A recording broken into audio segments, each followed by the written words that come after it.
Here's a quick guide on how to set up your deep scope rig with a Seavu Seeker. The deep scope rig has a camera mount and a cable fastener. Mount your camera and the Seeker onto the camera mount and use the thumb screw to position the camera at the desired angle. Use the included Allen key to tighten the screw so that your camera is firmly mounted. The camera mount includes a ball and arm, which gives you multiple options of positioning the camera back, down, forward, or up.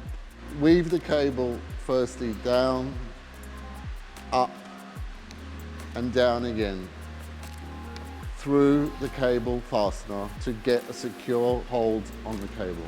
The Seeker Marine Kit and Deep Scope rig are now ready to deploy. At trolling up to 3 knots, it will hold steady at the desired depth and provide live stream footage from your camera to your mobile phone or tablet.